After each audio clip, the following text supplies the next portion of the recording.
Hey friends, it's Father Jay. I am here today because I want to talk to you a little bit about change and how we integrate change and how we accomplish change and how we negotiate change in the church and as this church community here at Calvary, because sometimes change is a process that can take place over time, over days or weeks or months or years. Sometimes change comes suddenly. Almost it seems like it comes overnight. And some people may have been aware or thinking about making a change for some time, but the folks around them may not know that that change is coming, and they may be surprised when they see the effects of that change. Sometimes they can simply see it on that person's face that something has changed, and it takes them a while to adjust and get used to that.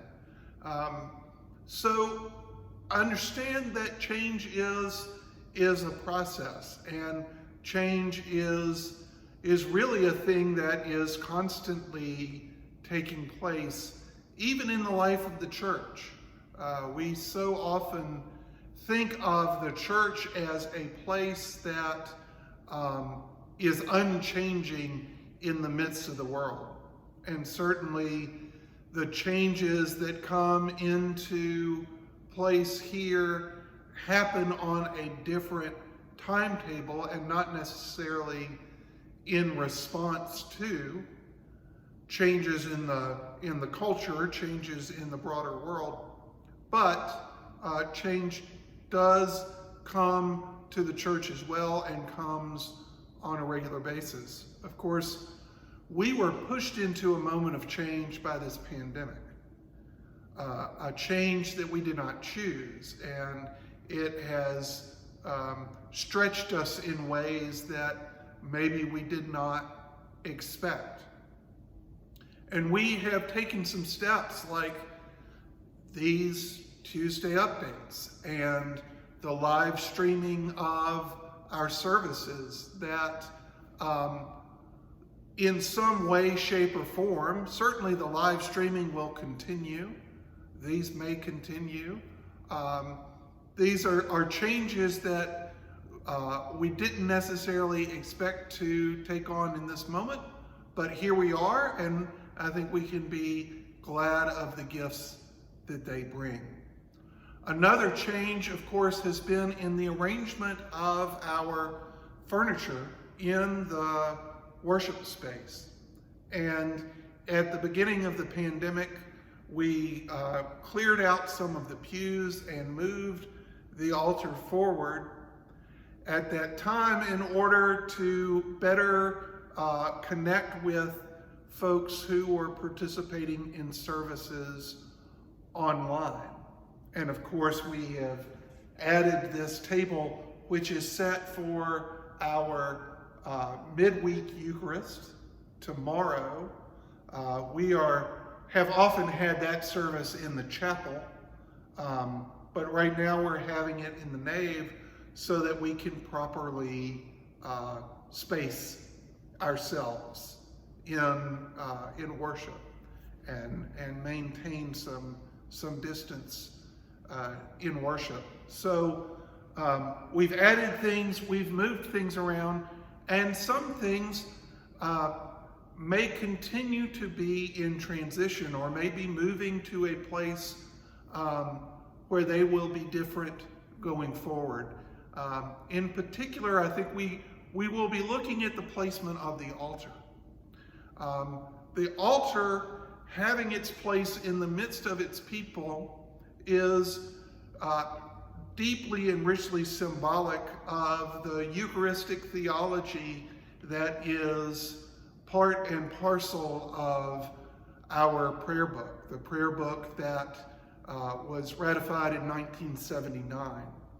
That really placed the Eucharist in the center of the worship life of Episcopal communities in a way that it had not been perhaps since the Reformation, putting that central to our weekly worship and seeing it as that place that we gather around, not simply that place that the priest walks up to and stands in front of on behalf of the congregation, but the place around which the congregation gathers.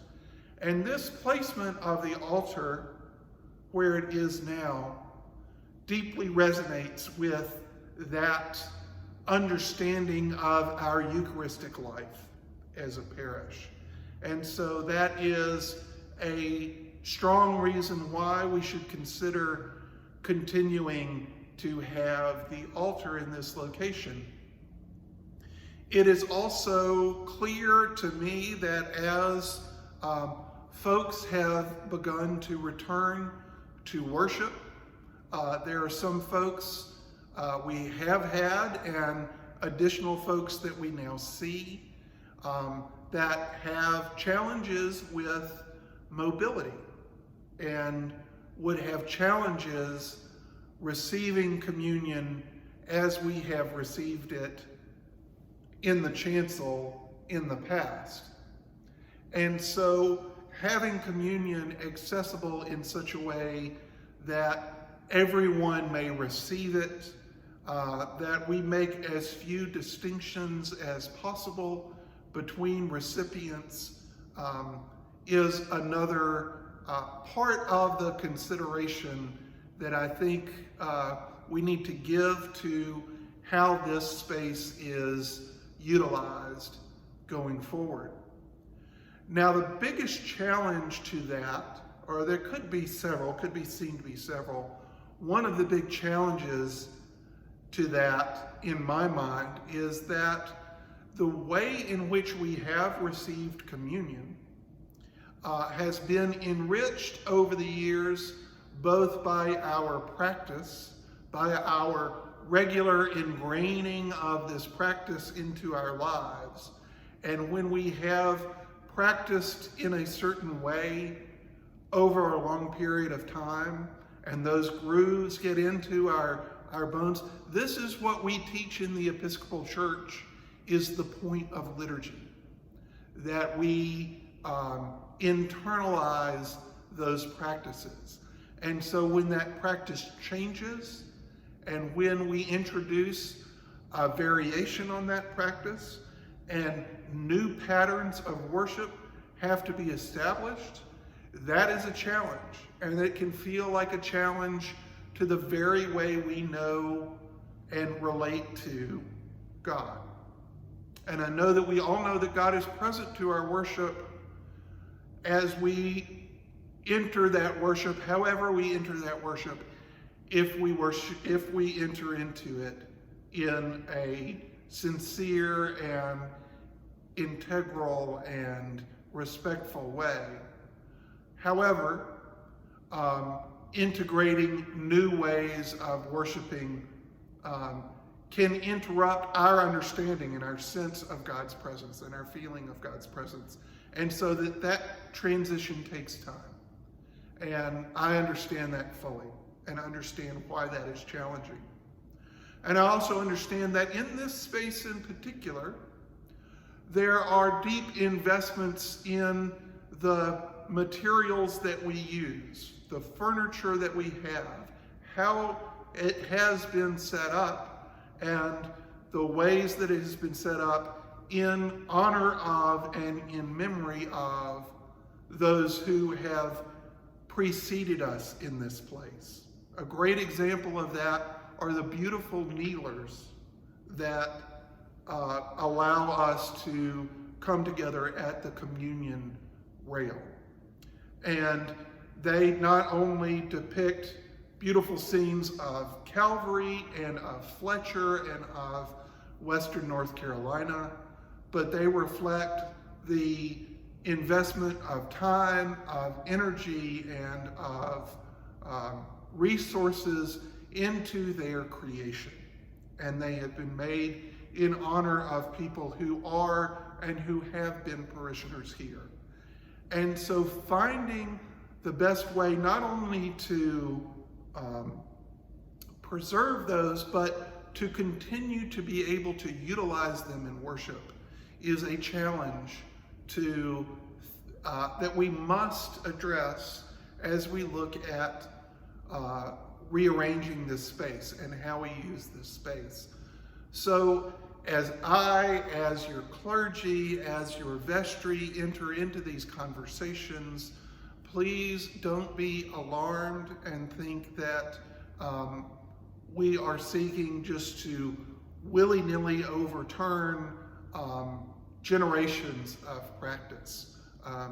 There are thoughtful reasons why we might adapt our practice, and there are thoughtful reasons why the ways in which we have practice are deeply meaningful to us, and we will honor all of those as we work our way through this.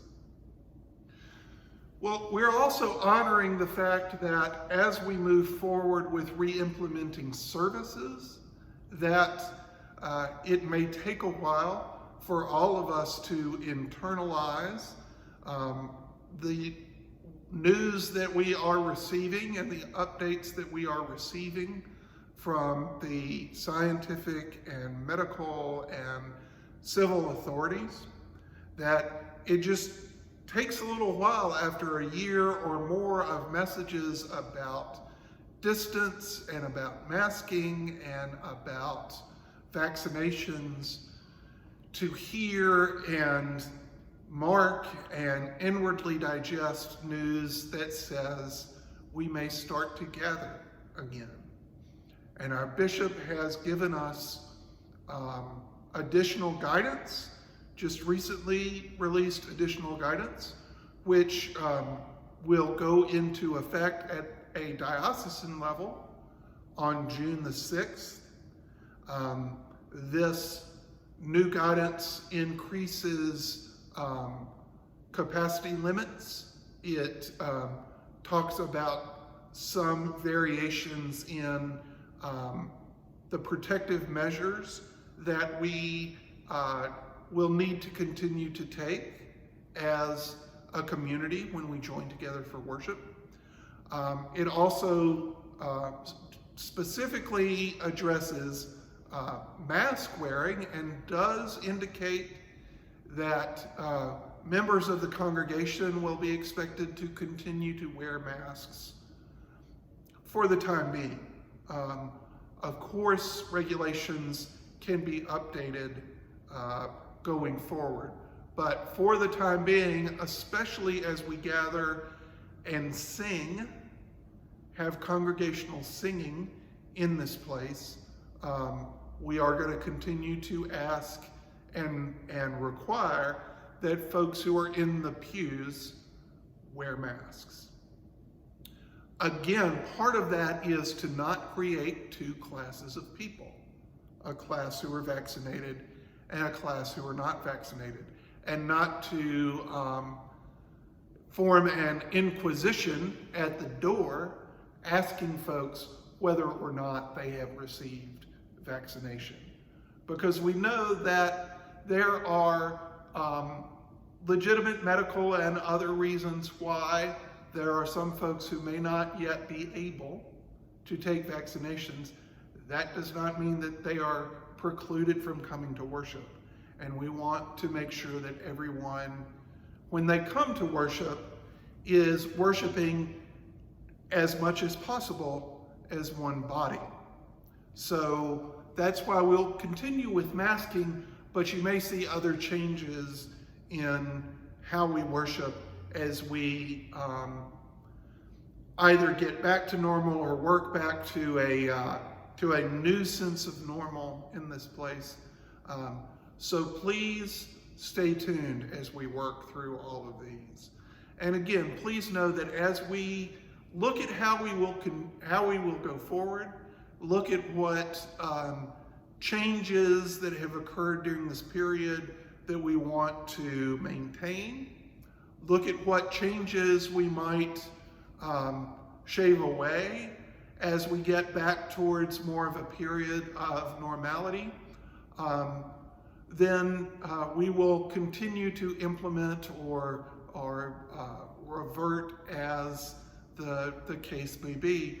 Always trying to keep in mind this creative tension between how we know ourselves and how we have known ourselves as a community, and how we are growing into knowing ourselves and where we hope to grow as a community.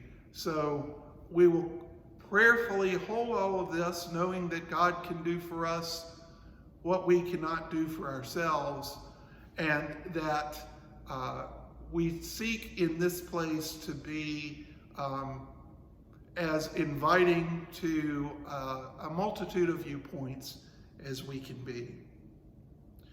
So until we are able to gather here together again, I pray that God will bless you and keep you, that God will shine his face upon you and give you peace both now and in the days to come. Amen.